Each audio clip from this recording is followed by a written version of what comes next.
everyone, welcome back to the Undercut podcast and welcome to the preview for the Chinese Grand Prix. So obviously the first sprint weekend of the season, and it's going to be an interesting one. Obviously we haven't raced in China for how many years now? It's been a good while. Since 2019 was the last one. So 5 years ago, so it's going to be interesting to see nonetheless how the drivers go around that, and it's an interesting talking point actually, because a lot of the drivers on the grid right now have never raced the Chinese Grand Prix in the modern era, and it's a new surface. Yeah, they've resurfaced the track as well, so we can possibly see similar to, was it Turkey? Turkey, maybe, yeah. Like where was it Turkey? I don't know. It was another track. They had a new surface on it, Turkey. They had a new surface, and it's so much different. The conditions can affect drivers' grip, and it could be very, very interesting. Yeah. But obviously, so give me one thing that you're excited for in the Chinese Grand Prix. What are you saying? I'm excited to be back. I'm excited for the unpredictability of it. Yeah. It's a track we're used to. We know it. We all understand it. But it's unpredictable because we've not been there. The new surface. Yeah. I'm intrigued to see whose car is gonna acclimatise to the new surface better. Who maybe bring upgrades. Yep. Who's just gonna gel with that track again. It's gonna be interesting because it's the first time that we're racing with the new cars regulations. Yeah. So at that track, it's gonna be interesting. No one knows how those cars go around here. No one knows how they're gonna react. Unpredictable. It very much does seem like, once again, a Red Bull whitewash, but the thing is, you don't know. If you go off previous years, Red Bull have done fairly well around China. Yeah, they go well. They go well. They usually do go well. Mercedes are no slouches as well in previous years, and Ferrari aren't either. Yeah.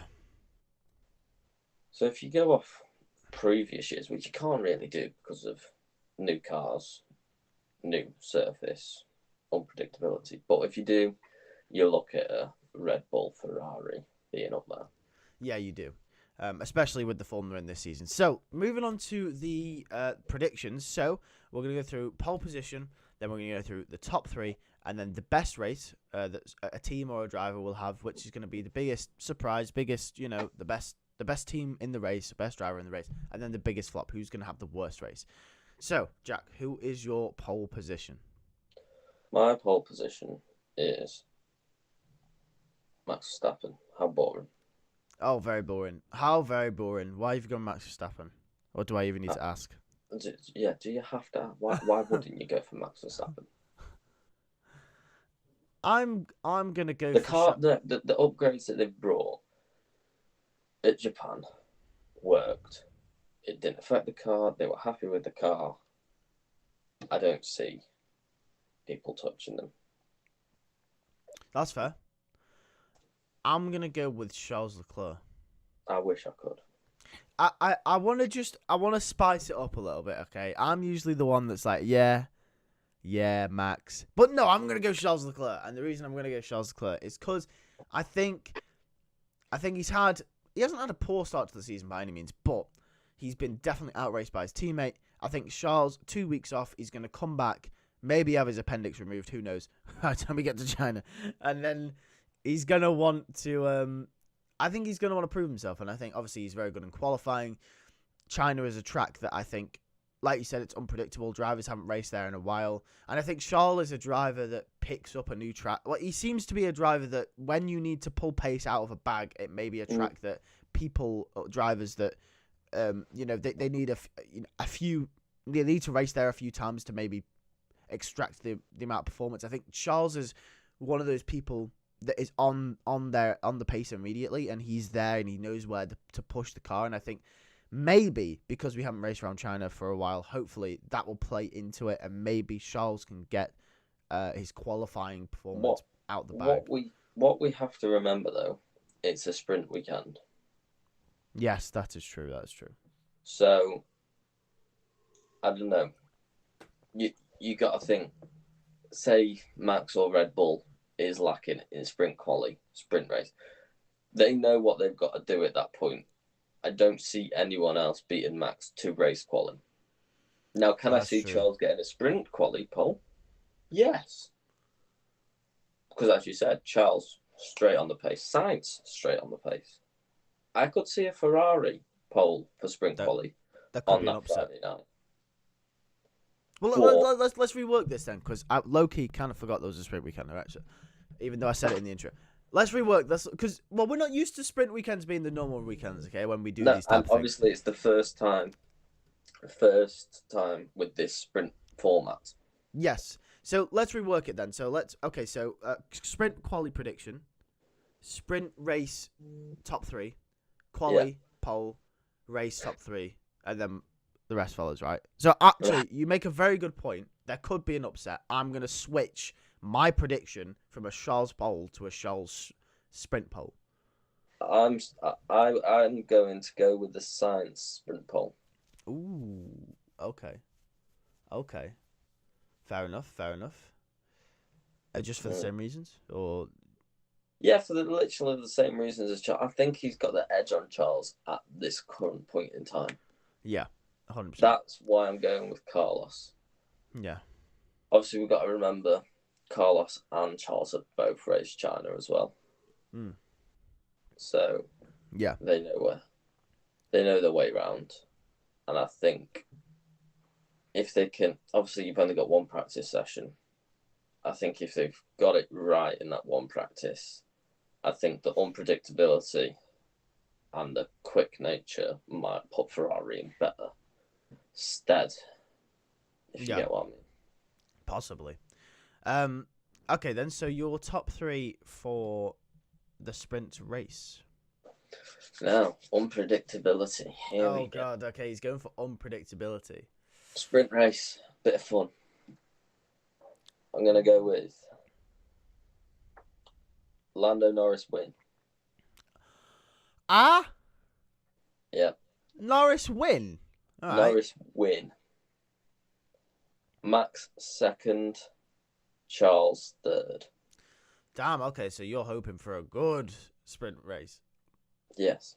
Okay.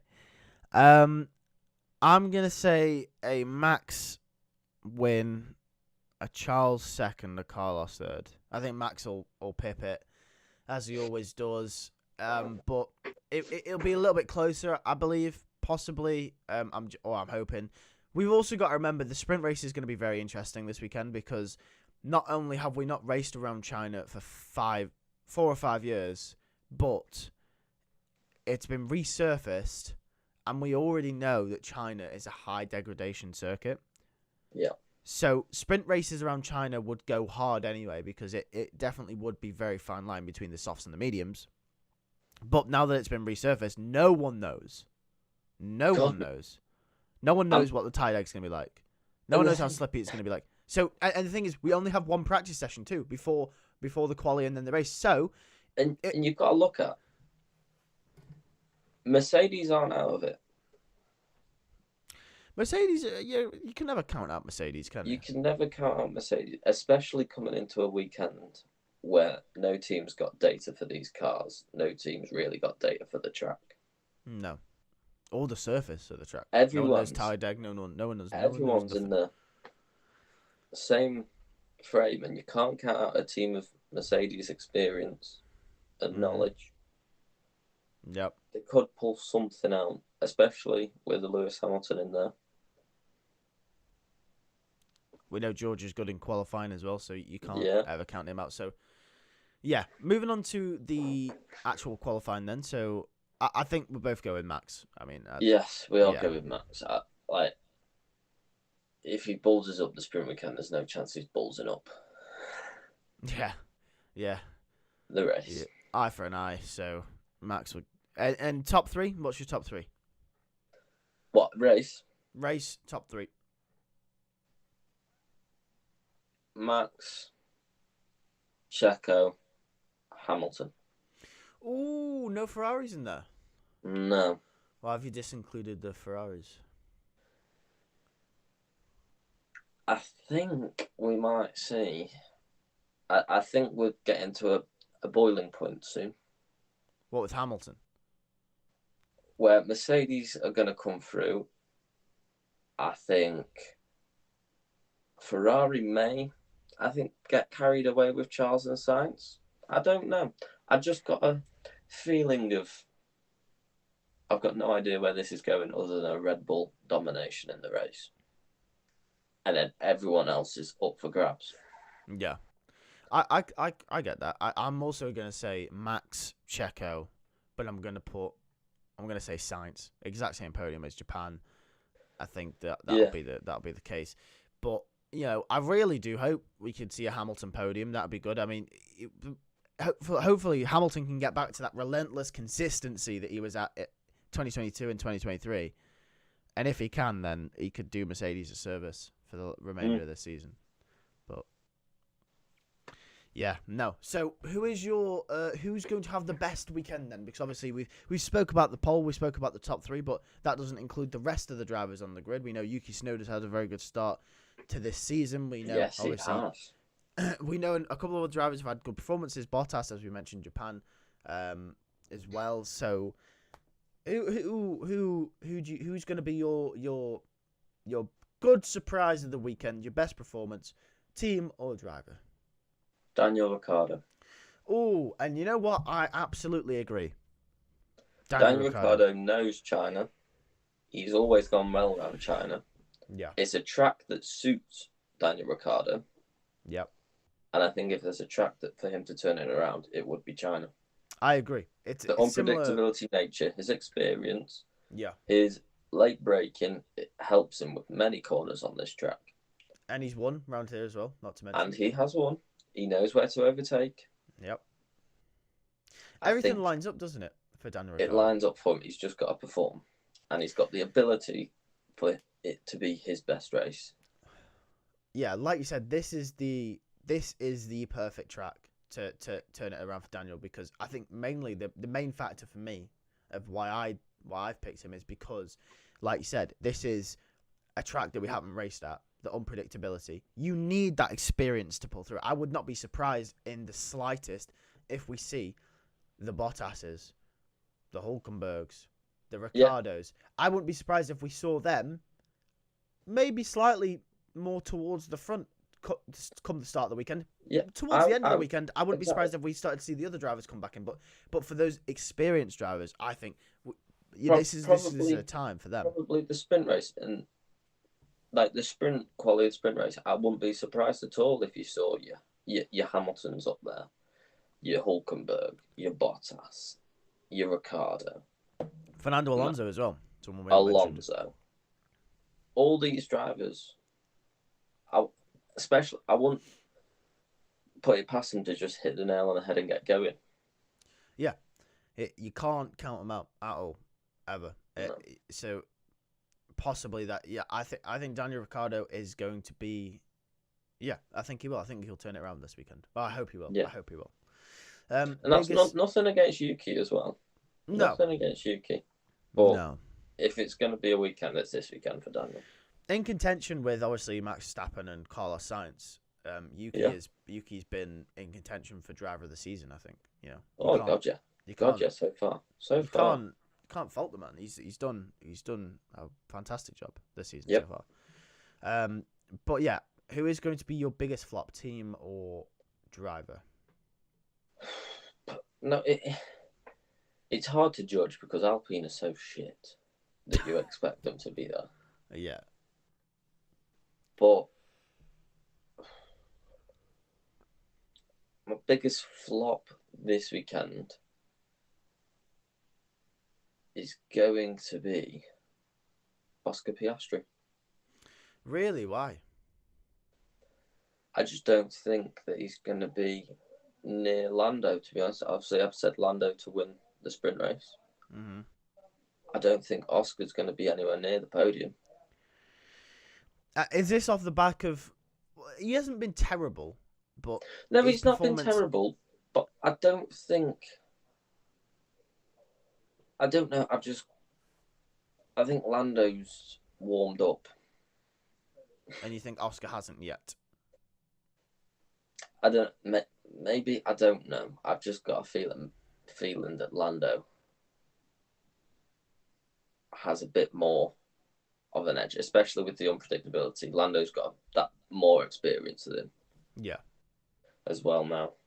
So yeah. I don't know. I just think this weekend there's going to be a bit more of a gap than normal between Oscar and Lando, and that's why he's going to be worse off, because I think we could see Lando getting first in the sprint, maybe touching the podiums. I just edged it for Hamilton, but I'd see Lando definitely top 5. I don't see Oscar. I think Oscar's going to be behind both Ferraris, both Mercedes, Alonso, both Red Bulls, his teammate. That puts him down already in 8th, 9th. Yeah. Yeah. So. Fair enough. I'm gonna say Yuki Tsunoda. Now I know that sounds. With the expectations you've got of him now. Exactly. So I'm gonna say Yuki. I don't think he'll have an absolutely stinker of a race, but I do think he will be outperformed by Daniel Ricciardo. And I think based off the expectations that we now have for Yuki this season, he's been putting in a lot of 5s. He's been putting in a lot of forwards 5s. Kind of races. Yeah. I think, if he gets beat by Daniel, and if Daniel has a very good race, and Yuki is maybe fighting for the lower end of the top 20, or he's maybe down there. I don't know. All it takes is a few positions to be, or maybe one mistake from Yuki, in how close the field is.